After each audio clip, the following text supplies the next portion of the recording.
এই একই পরিণতি ওই ৯,০০০ এমএলএটার হবে যদি ভাষা সংযত না করে। ওর একই পরিণতি হবে। ও মমতা ব্যানার্জিকে ডিল করেছে, আমাকে ডিল করেনি। আমাকে ডিল করতে হবে ওকে। কালি তো গেছে, দোয়া তার পেন যায়নি কেন?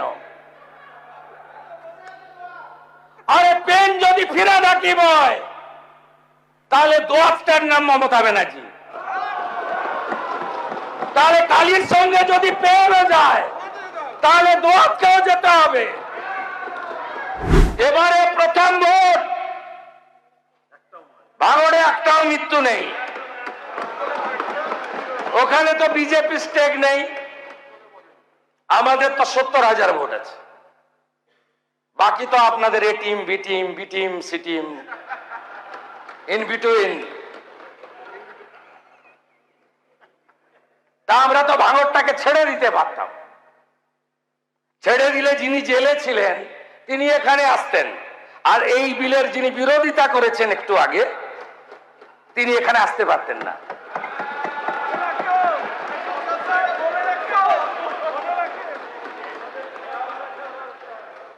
আইনের শাসন প্রতিষ্ঠা এবং যখনই আমরা মনে করি সম্প্রদায়ের মধ্যে বিরোধ তৈরি করা হতে পারে, যেমন নওদার এমএলএ করছে, ওর নির্দিষ্ট এজেন্ডা আছে। বিধানসভা ভোটের আগে করেছেন ধর্মীয় স্থান নিয়ে, এজেন্ডা ছিল ১৩৫টা এমএলএ জেতাবেন, মুখ্যমন্ত্রী তৃণমূলের হবে আর উনি উপমুখ্যমন্ত্রী হবেন। অন্য কোথাও খায়নি, নওদা রেজিনগরে খাইয়ে দিয়েছেন। এখনো যেটা শুরু করেছেন, উপনির্বাচনে ছেলেকে ৭২% মুসলিম অধ্যুষিত রেজিনগর থেকে জেতানোর জন্য করেছেন। এগুলো মনের কথা নয়, আমি জানি। যেভাবে আগের সরকার মুখ্যমন্ত্রীর নেতৃত্বে মুসলিমদের আধুনিক শিক্ষা দেয়নি, পরিযায়ী শ্রমিকদের বড় অংশ মুসলিম, অভাব সব দরিদ্র সবচেয়ে মুসলিমরা, উন্নয়ন দেননি, কর্মসংস্থান দেননি, কিন্তু প্রয়োজন মতো রাস্তায় নামিয়েছেন। আপনি বলুন তো বুকে হাত দিয়ে, সিএ আর এনআরসি এক কেন রাস্তায় নামিয়ে দিয়েছিলেন? ফল কি, রেজাল্ট কি? হ্যাঁ, ২১টা পার করে নিয়েছেন, ২১-এর ভোট পার করে নিয়েছেন এনআরসি করে। তো ওটা সিএ ছিল, ওটা নাগরিকত্ব দেওয়ার আইন ছিল, কেড়ে নেওয়ার আইন ছিল না। ওয়াকফ অ্যামেন্ডমেন্ট বিল, রানী রাসমণি রোডে মিছিল, একজন তো এমপি একজন বললেন যেখানেই প্রার্থনা হবে সেখানেই অধিকার জন্মাবে। ও এখন কোন তৃণমূলে আমি জানি না, অরিজিনাল না ভাঙা, কালীঘাট না অন্য কিছু আমি জানি না। আর আগের মুখ্যমন্ত্রী তো বলেইছিলেন আমি বেঁচে থাকতে থাকতে আমি কার্যকর করব না। আর উনি সংখ্যালঘু বিভাগের সচিবকে দিয়ে বলেছিলেন তাড়াতাড়ি, আর মাত্র ৭ দিন আছে, উম্মিত পোর্টালে নথিভুক্ত করো, নইলে তোমাদের সব ওয়াকফ সম্পত্তি ব্যাহত হলো। আপনি বলুন সিএ, আপনার ওয়াকফ অ্যামেন্ডমেন্ট বিলে যে আগুনগুলো লাগিয়েছিলেন পুরো মাইনরিটি বেল্টে, এর লাভ আপনি বলুন, আপনি বলুন এর লাভ কি? আপনি আপনার আমাদের সরকার আসার সময় নয়, তার আগেই উম্মিত পোর্টাল চালু করা, ওয়াকফ প্রপার্টিকে ডিজিটালি নথিভুক্তকরণ করা, পেপার জোগাড় করতে বলা, আন্দোলন যদি করতে হয় দিল্লি গিয়ে করো। আর আমিও বলবো এই আইন যদি না মানতে চান তাহলে ইন্ডি জোটের কোন রাজ্যে গিয়ে বিরোধিতা করুন, আমাদের এখানে বিরোধিতা করবেন না।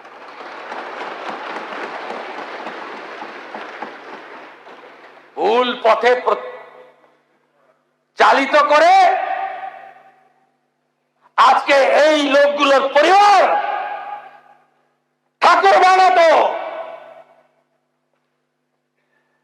প্রথম গেলেন হরগোবিন্দ দাসের ফ্যামিলিতে কমরেড মোহাম্মদ সেলিম, তার সঙ্গে মীনাক্ষী বোন গেলেন, বললেন, শুনলেন, বলে আমাদেরই তো পরিবার, দাঙ্গা ঠেকানোর জন্য প্রাণ দিয়েছে। তারপরে আমাকে আটকে রাখলেন এলওপিকে, পুলিশের হাত দিয়ে 10 লাখ টাকার চেক পাঠালেন। এই পরিবারগুলো দিন মজুরি না করলে খেতে পায় না। প্রধানমন্ত্রী অন্ন সুরক্ষার চাল আর গম না হলে এদের চলে না। এই পরিবারগুলো আত্মসম্মান বোধ আছে। পুলিশকে বলল যিনি মেরেছেন তিনি চেক পাঠিয়েছেন, নেব না। কম চেক না, 10 লাখ টাকার চেক। তারপরে হাইকোর্ট থেকে পারমিশন নিয়ে আমি গেলাম 14 দিন পরে। বিজেপি 10 লক্ষ 1,000 টাকা করে দুটো চেক আমার হাতে দিল। আমি নিয়ে গেলাম, আমার চেক গ্রহণ করলো, বিজেপির চেক।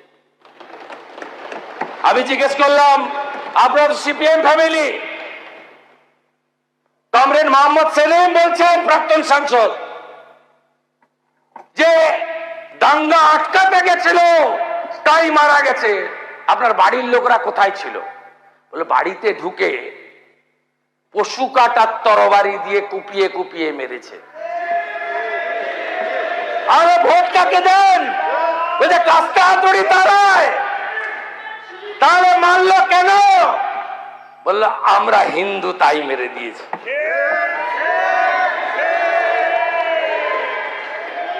এই লোকগুলো 6 মাস 8 মাস জেলে থাকবে, বেরিয়ে আসবে, আবার বুক ফুলিয়ে ঘুরবে, আবার পঞ্চায়েতে লড়বে, আবার ভোট লুট করবে। এই জিনিস বন্ধ করার জন্যই এই আইন। ভিটা মাটি ছাড়া করব, কোন দাঙ্গাবাজে স্থায়ী নেই। আর যে যার পাস রেকর্ড খারাপ থাকবে, যে দলেরই হোক, যে নেতাই হোক, 1 বছর প্রিভেন্টিং অ্যারেস্ট থাকবে। আশা করি রাজনৈতিক লড়াই করবেন, অনুমতি নিয়ে রাজনৈতিক কর্মসূচি করবেন। আমাকে 104 বার হাইকোর্টে যেতে হয়েছে। আর প্রাক্তন মুখ্যমন্ত্রীকে 15 দিনের মধ্যে রানী রাসমণি চেয়েছিলেন। আমি বললাম যানজট হয়ে যাবে। আমার ধারণা ছিল প্রচুর লোক আসবে,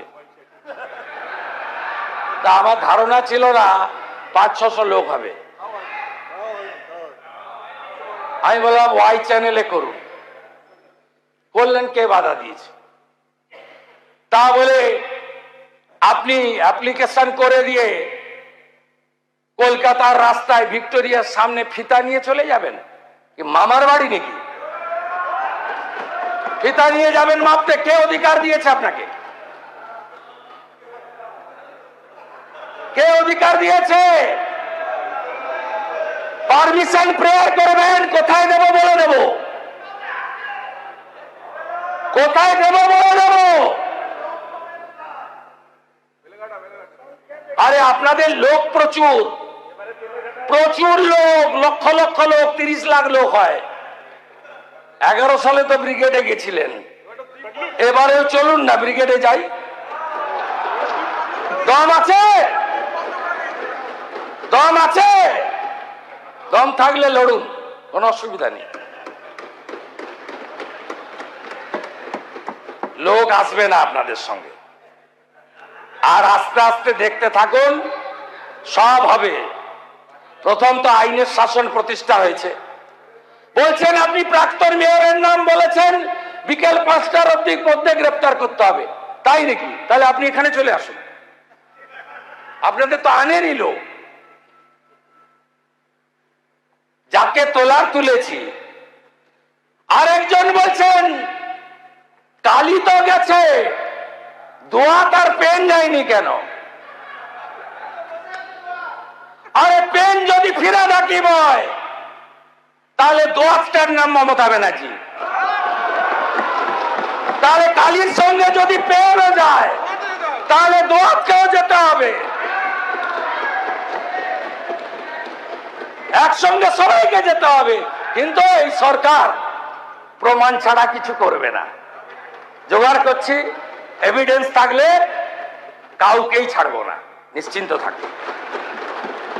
সবাই ভালো থাকবেন, পাস করিয়ে দেন। ভদ্রলোক যারা আছে তাদের উপরে প্রয়োগ হবে না। সমর বাবু, আপনি আবেদন করুন সবাইকে, এই আইন আপনার জন্য নয়, আপনি প্রণব বাবুর সহযোগী, respected our ex president of India.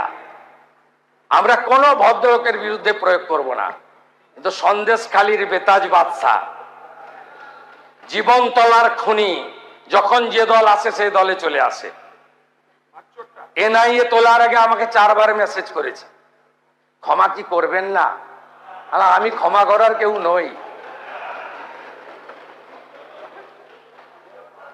Pushpa বলেছিল ঝুঁকে গানে,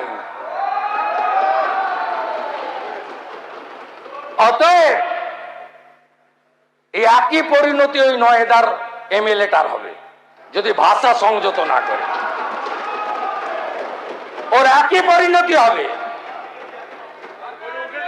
ও মমতা ব্যানার্জিকে ডিল করেছে, আমাকে ডিল করেনি, আমাকে ডিল করতে হবে ওকে। এমন রাফুল অ্যাকশন নেব, বুঝতে পারবে আইনের শাসন কাকে বলে। সবাই মিলে পাস করুন গুন্ডা মুক্ত বাংলা।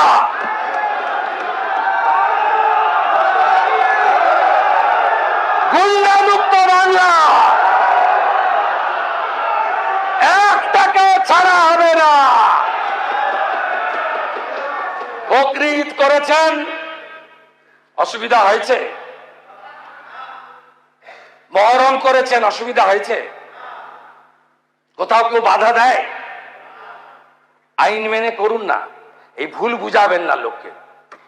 আর এই রাজ্যের যারা ভারতীয় হিসেবে স্বীকার করেন নিজেকে মনে প্রাণে হৃদয়ে, তাদেরকে বলবো যে দল, যে ধর্ম, যে সম্প্রদায়ের হন, আইন মেনে চলুন। এই সরকার আইনের শাসন প্রতিষ্ঠা করেছে, এটাকে ধরে রাখবে, অন্যায় করবে না। এই আইন কারোর ক্ষেত্রেই রাজনৈতিক প্রতিহিংসার ইনস্ট্রুমেন্ট হিসেবে ব্যবহার হবে না।